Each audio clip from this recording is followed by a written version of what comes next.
Yes, well, it's 2 days after the election. And yesterday, I had a really hard time trying to pinpoint why I don't think I've ever felt more heartbroken and hopeless as I do now.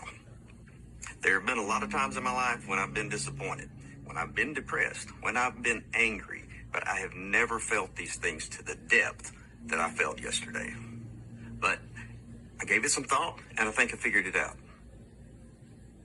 The reason I'm so heartbroken, destroyed, and absolutely disgusted with the results of this election is that it invalidates everything I have ever been taught about how I should live my life and everything I've tried to teach my kids.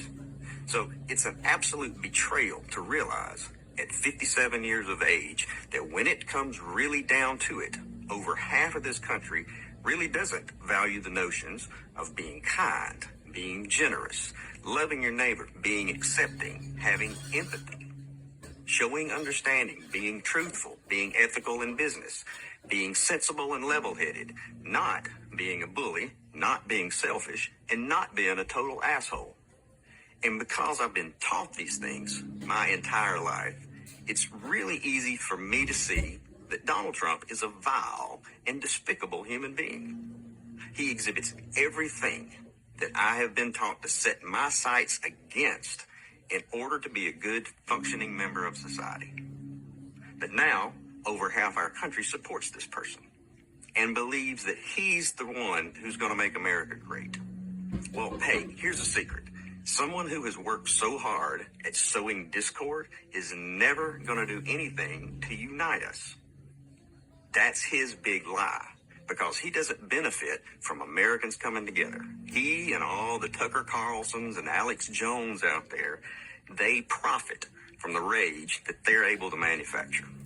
So don't tell me it's okay if we disagree, as if this is akin to our individual preferences for wine or toilet paper. This is not a simple disagreement. This is you telling me that the values I've held dear my entire life have no meaning or place in the real world. This is you telling me that I should be shrewd, deceptive, cruel, and intolerant. This is you telling me that the type of person you really admire and look up to is a rich, entitled, narcissistic, criminally convicted pussy grabber. And if you're one of those guys out there that likes Trump because, well, he says what's on his mind, he tells it like he sees it, he doesn't have a filter. Yeah, sometimes you need a filter. There was a time, not that long ago, when being an asshole wasn't cool. If you were a shitty person, you just kept a lot of that to yourself, and society was all the better for it. But now it's all, let's make America great again. And what I'd like to know is what specific time in American history are you talking about? What year exactly? Because for a lot of folks, this right now, this current time in American history is the greatest. And you know that. And for some reason, you don't like it. It's like this crazy idea that giving certain rights to someone else somehow takes some of yours away. Or are you just pissed that you're not special anymore?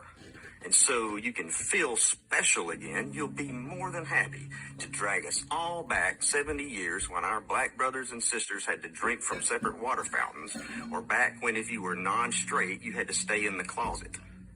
Personally, I'd like to go back to a time when assholes had to stay in the closet.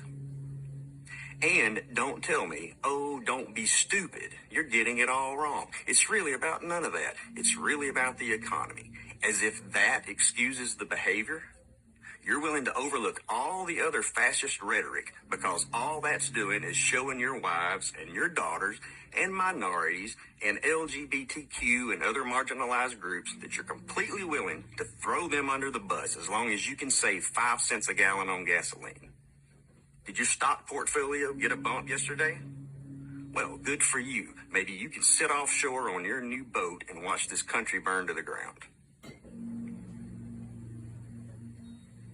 The reality is that as a country, we have the opportunity to take the high road, to stand for something higher than our basest instincts, to stand for equality and fairness, to stand for the overall good of everyone.